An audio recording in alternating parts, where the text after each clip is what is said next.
Luke 6 verses 46 to 49. Mga classmates, have you ever built something, worked really hard on it, and then watch it fall apart? Maybe it was a business. You had the idea, you had the energy, you had the plan. You put in the hours, you did the work, and then one thing went wrong. And then another, and it collapsed. And you thought, I did everything right. Why did this happen to me? Or maybe it wasn't a business. Maybe it was a relationship. You invested in it. You showed up. You gave it everything. And then one season of pressure came, one hard conversation, one major disagreement, one crisis, and the whole thing crumbled in a way you never saw coming. Or maybe it's your faith. You grew up going to church. You know the prayers. You know the songs. You know the right things to say on Sunday. But somewhere along the way, in the middle of a real problem, a real loss, a real storm, you realize you were not as solid as you thought you were. And that, mga classmates, was terrifying. Mga classmates, Jesus knew this feeling was coming for all of us. And at the very end of the longest recorded sermon he ever gave, he closes with a story. A story so simple that a child can picture it. Two men, two houses, one store. And the difference between them is not talent, not luck, not resources. It's the foundation they chose before the storm ever arrived. Today, we are in Luke 6 verses 46 to 49. And I want to warn you up front. This is one of those passages where the more honest you are with yourself, the more it changes you. So stay with me today, mga classmates. But before we get in, if you're new here, welcome to Pulot Aral. This is a Bible reading and reflection community. We read God's Word slowly, carefully, and we let it speak into our actual lives, not just our Sunday morning ones. So don't forget to click that like button, subscribe to Pulot Aral, smash that notification bell so you will never miss an episode. And if this community has ever been a blessing to you, share it, because somewhere in your circle, someone is quietly crumbling and they don't know where to go. You might be the person who points them here. Mga classmates, also, if you missed any or some of the Bible reading and reflection of the Gospel of Matthew or Mark, make sure to go back and check out their playlist afterwards. The links are in the description below. And at the end of today's session, I leave you with one question for the comment section. I genuinely want to hear your answer on this one. So stay until the end. Mga classmates, this is Doc Jean. Welcome to Pulot Aral. Let's dive in.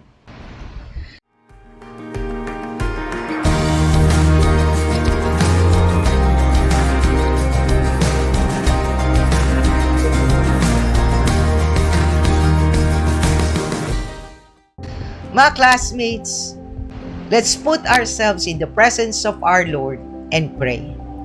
Lord, we come to your word tonight, not because we have it all together, but because we know you do. Holy Spirit, guide this reading, guide this reflection. As we look at this passage together, Show us not just what it means in the abstract, but what it means for us right now in the specific situations we are each carrying.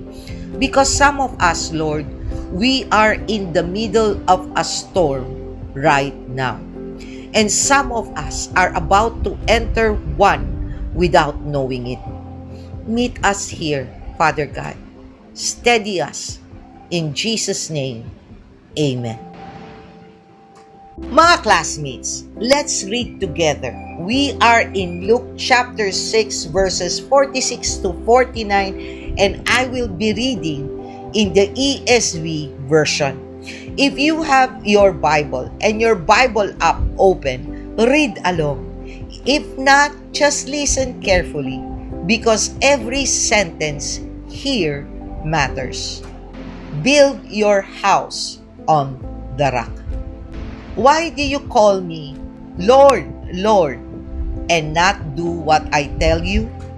Everyone who comes to me and hears my words and does them, I will show you what he is like.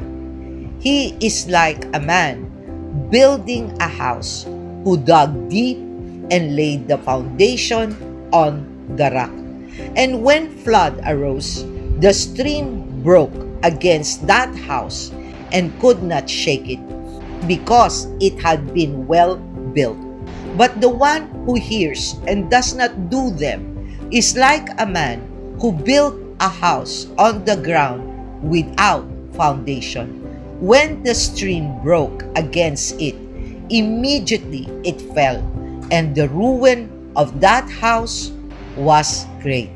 Okay, mga classmates, let's just sit with that for 1 second before we go into the general overview and context.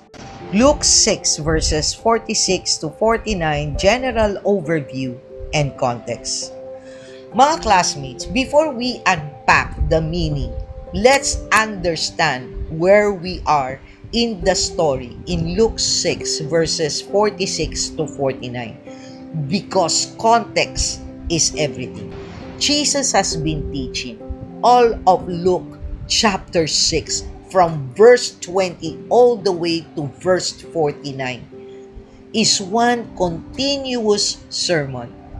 Scholars call it the Sermon on the Plain, and it is the most comprehensive portrait we have of what Jesus expected the life of a follower to actually look like. He starts with the Beatitudes, the upside-down blessings that say the poor, the hungry, the weeping, the rejected are the ones God calls blessed. Then he warns about the dangers of comfort and popularity. Then he teaches about loving your enemies, doing good to people who do nothing good for you. Then he talks about generosity, about not judging others, about dealing with your own blind spots before you try to fix someone else's. And then, after all of that, he arrives here, verses 46 to 49. And what he does is something every great teacher knows how to do. He doesn't end with a list of things to do. He ends with a story. A simple, unforgettable image. 2 builders, 2 houses, 1 storm. Now, mga classmates, here is what you need to understand about the original audience hearing this story. These are not people who casually build houses in first century Galilee and Judea. Building a house was one of the most significant undertaking a family could make. It represented stability, legacy, belonging. It was not something you rush. And everyone in that crowd, everyone who ever built anything or watched a house be built, knew exactly what Jesus was describing. The Jordan River Valley, where many of these listeners lived, was known for something. There were stretches of land, never dry river beds called wadis that look perfectly fine in the dry season. Flat, open, easy to build on. But when the rainy season came, those dry river beds became rushing torrents. The floods came fast. The ground that looked solid turned out to have nothing underneath it. And houses built there, no matter how well they were constructed on the surface, were swept away. Jesus is not describing a hypothetical. He is describing something his audience had seen happen, probably more than once. And then, right before this story, he asks a question that I want you to hear very carefully. He says, "Why do you call me Lord, Lord, and not do what I tell you?" Mga classmates, that question is the key that unlocks everything. It is not addressed to the enemies of Jesus. It is not addressed to the Pharisees. It is addressed to the people standing right in front of him. The people who had been following him, calling him Lord, hearing his teaching, perhaps even moved by it, and yet not actually doing it. The crisis Jesus is describing is not the crisis of the person who never heard the word. It is the crisis of the person who heard it, clearly, repeatedly, even moved by it, and built their life on something other than obedience to it. That is a Filipino story, mga classmates. We are a deeply religious culture. Church attendance in the Philippines is among the highest in the world. We know how to pray. We know the Bible verses. Many of us grew up with faith woven into the texture of our families, our holidays, our language. We say Lord. We say it often. We say it sincerely. And yet, when the storms come, the anxiety doesn't stop, the bitterness doesn't dissolve, the decisions don't line up with the values we claim, because somewhere along the way, hearing became a substitute for doing. And sadly, mga classmates, my country is one of the most corrupt, not just from higher up, but up to many ordinary people who ended up compromising in order to survive. Jesus sees this. He has always seen this. And He loves us enough to say it out loud. Here's the trivia worth knowing, mga classmates. This parable appears almost identically in Matthew 7 verses 24 to 27, the parallel passage in the Sermon on the Mount. Both Luke and Matthew preserved it because it was clearly one of the most remembered and repeated of Jesus' illustrations. But there is one small and interesting difference. Matthew's version says, "The wise man dug deep and laid the foundation on rock." Luke's version is even more specific. He says, "The man dug deep," before he even mentions the rock. The digging is emphasized, the effort, the going underneath the surface. This is not faith built by accident or inheritance. It is a faith built by deliberate, intentional, sometimes difficult excavation. That detail matters, and we're going to come back to it in the reflections.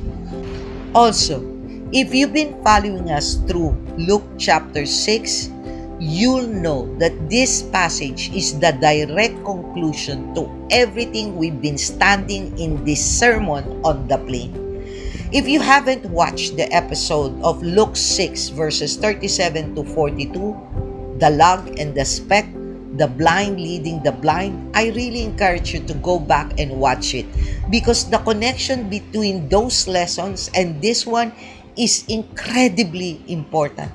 The same with Matthew 7, mga classmates. These sermons, both from Matthew and Luke, are a well of lessons that we can learn to live according to God's will. The link is in the description below. Mga classmates, we will now discuss our reflection for these passages. And for this, we will use the acronym BUILD. Letter B. Before the storm is when the foundation is built. Here's the thing about foundation, mga classmates.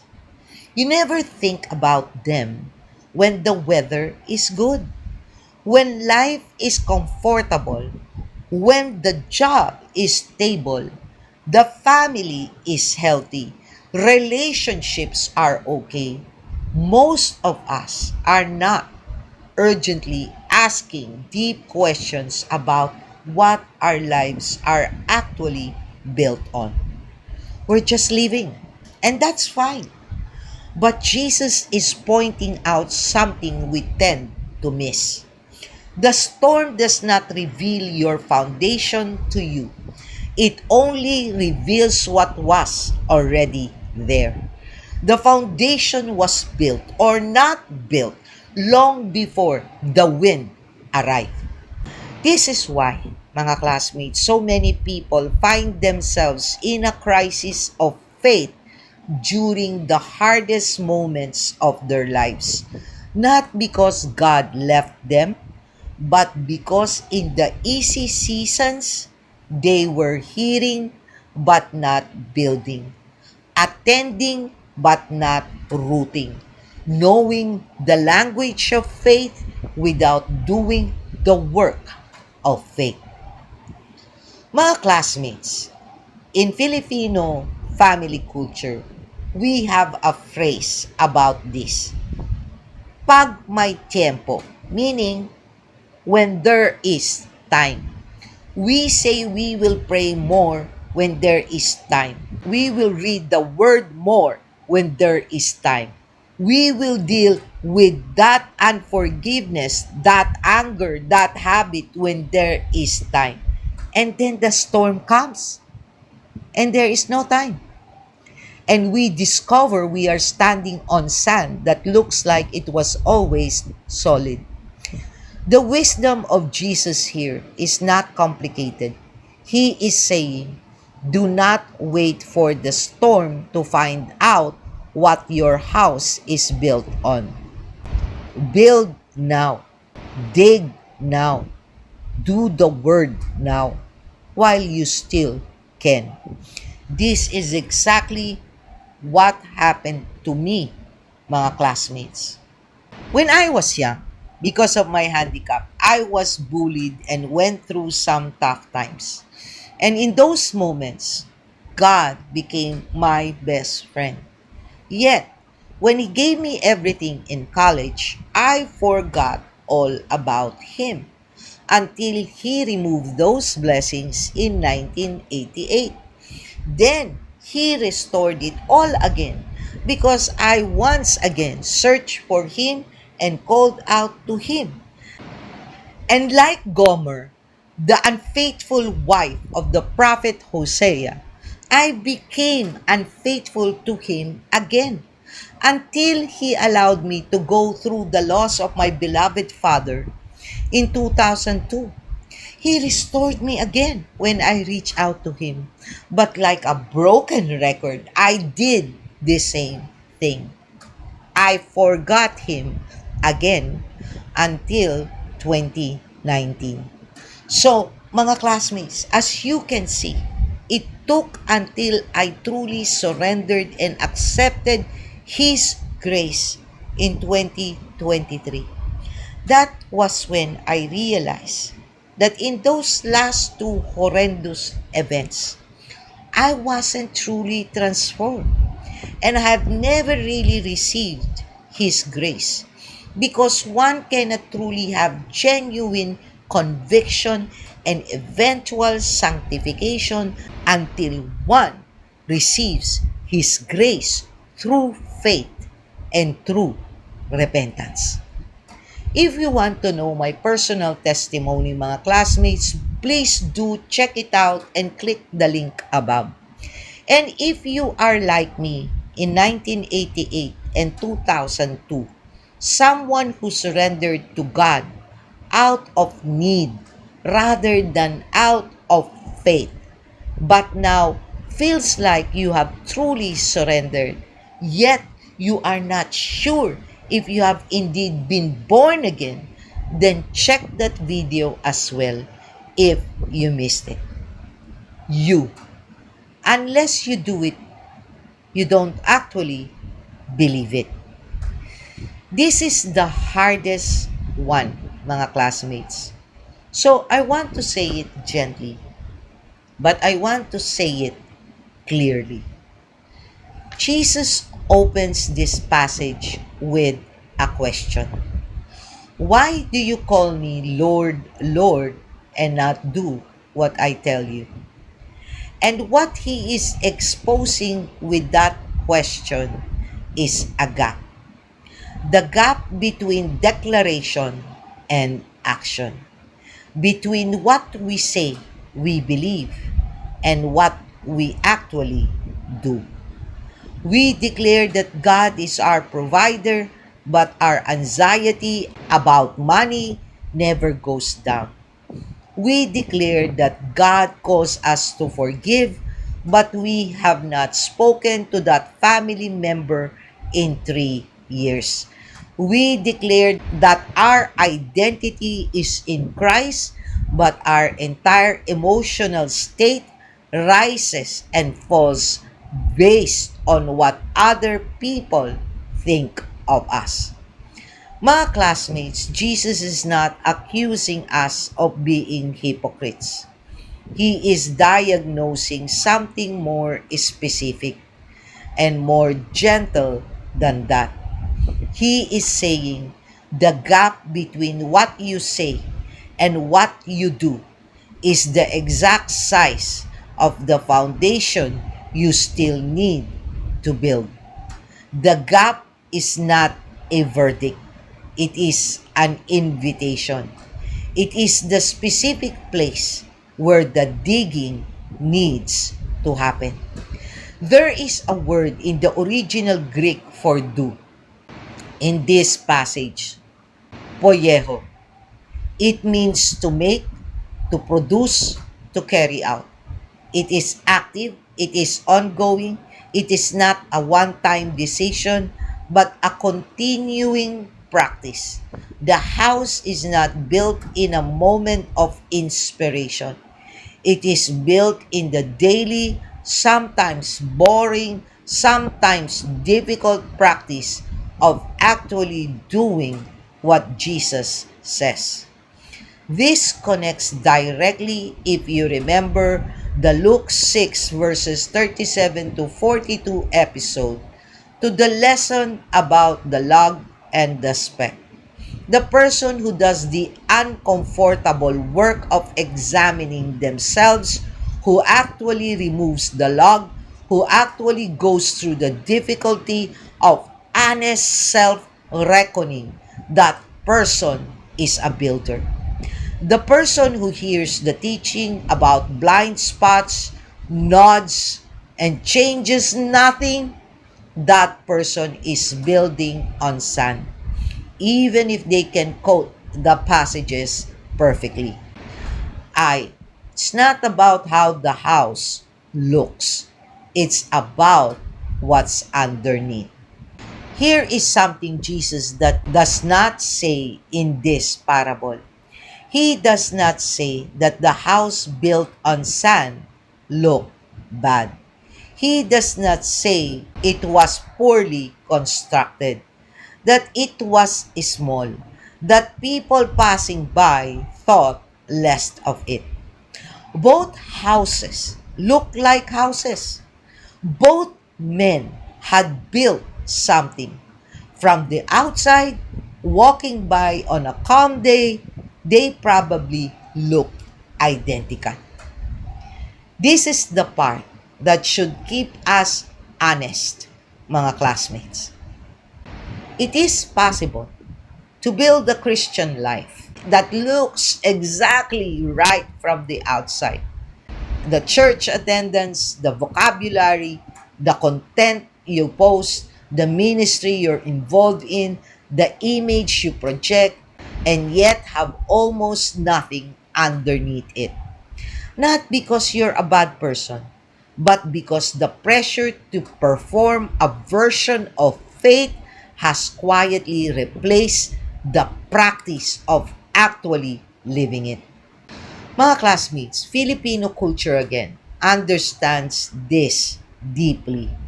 We are a culture that deeply values the appearance of peace, the appearance of togetherness, the appearance of faith. The family that smiles in the photo even when there is pain underneath. The person who says, okay lang, I'm fine, when they are not fine. The Christian who posts the verse but is quietly falling apart. Jesus is not condemning the appearance, mga classmates. He's just asking, is there anything real underneath it? Because the storm does not ask how the house looks. The storm only asks what's underneath the floor. Mga classmates, when I first started Pulot Aral, I had many assumptions. First, I thought I needed to be qualified, even though God had impressed this on my heart. So it took me 9 months of soul searching and 4 different counseling sessions. Then I discovered one common ground. God does not call the qualified because He qualifies the call. Second, I thought I had to work hard to increase the visibility of Pulot Aral. Like any other content creator in this world, I wanted many views, subscribers, and likes. Thought those were the metrics I could use to measure whether I was actually doing what God wanted me to do. But God showed me that He does not work in man's ways. He works in His ways.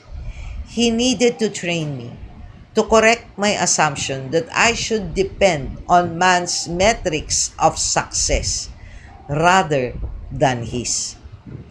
Third, I thought I could depend on my own community, my spiritual groups, my church.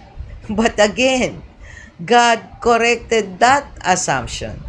He chooses the audience, the ones He wants to hear His invitation. And that first audience was me, because He knows me. I would not be effective if I did not know the ins and outs of what He wants me to do. He wants me to be independent but not isolated. Why? Because I need to speak His truth, not be influenced by wrong beliefs or by those I assume speak His truth. He does not want me to censor His teachings just to gain validation from people. That is why Pulot Aral is expository. Fourth, I thought this was His way for me to also support myself financially. So one time, during my prayer, I grumbled to him. I reminded him that I used to get paid a lot for a single day of teaching, even half a day. But now, I even have to pay for the applications I use for images, and I even got suspended once from Facebook because it doesn't like Bible topics, especially controversial ones like the end times. Or that in order to spread pulot aral and attach more than two outside links per month, I have to pay social media platforms to get verified. Or why I can't do testimonials or have guests who are more popular or make the videos shorter. And God answered me, who am I actually doing this for? And how exactly was I able to survive since 2023 without a job, yet live comfortably with not many changes except for not traveling and being able to sleep and eat exactly when I want without the stress of having a boss or patients to deal with? Not to mention having two surgeries, one at St. Luke's in BGC and another at MMC hospitals that are not cheap, with the best doctors who are also not cheap, who provided all of that, who opened all the doors he provided in order to provide. Mga classmates, that truly shut me up. And I finally understood. If you truly want to serve our Lord, it has nothing to do with you. It is also not based on your timing. And it will never be measured by how the world looks at it. It is all about Him. And you will follow and obey because by this time, the one thing you will develop is humility.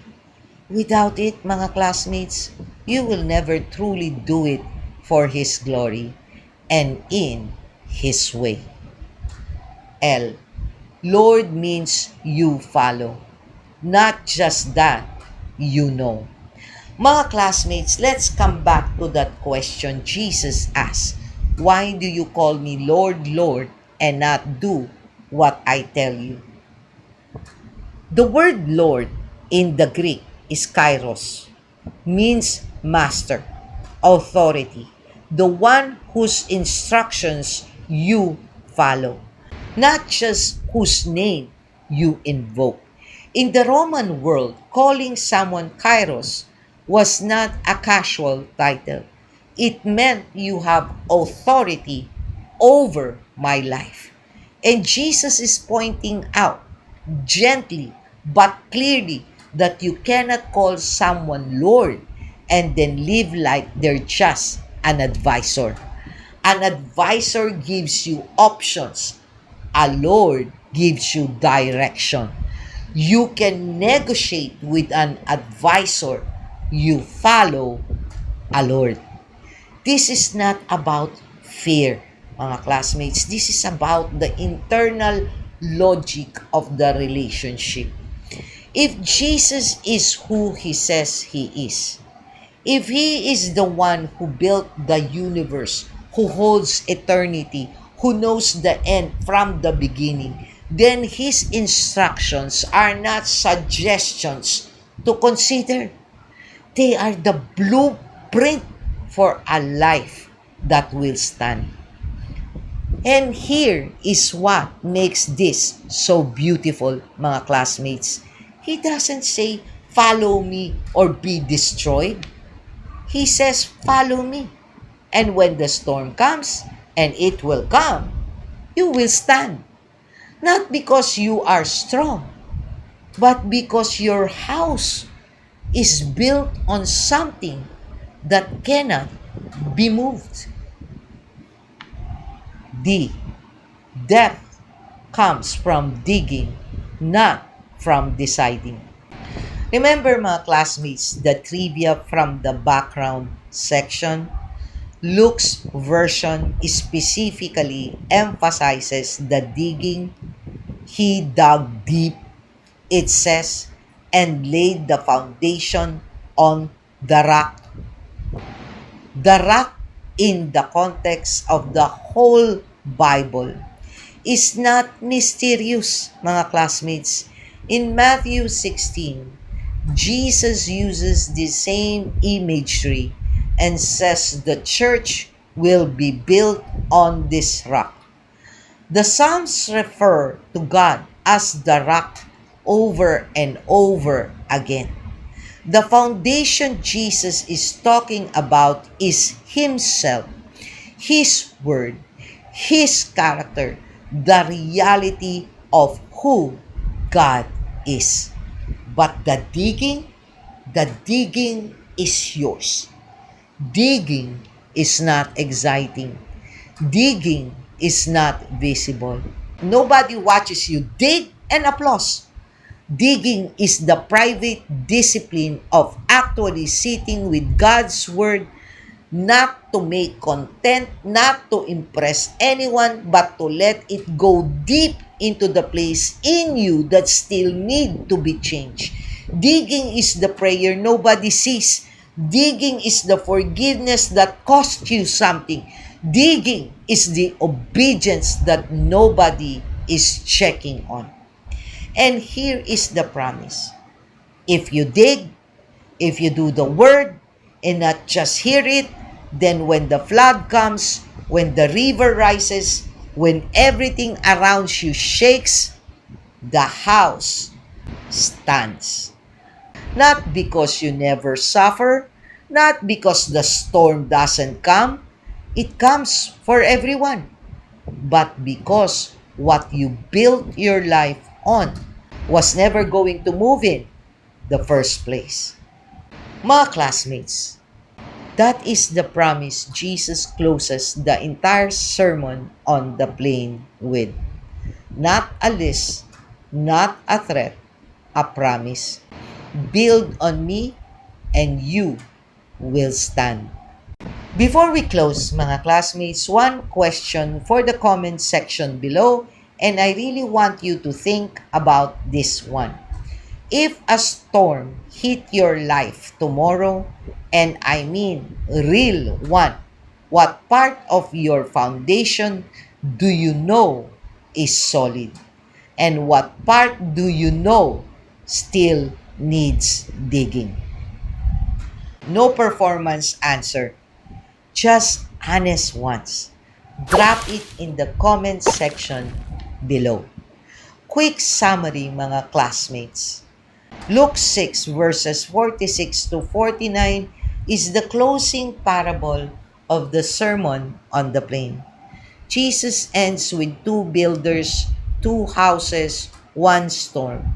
And the difference is not talent or resources. It's foundation. It's the gap between hearing His Word and actually doing it. We look at 5 lessons spelled with the word build. B, before the storm, is when the foundation is built. U, unless you do it, you don't actually believe it. I, it's not about how the house looks, it's about what's underneath. L, Lord means you follow, not just that you know. D, depth comes from digging, not from deciding.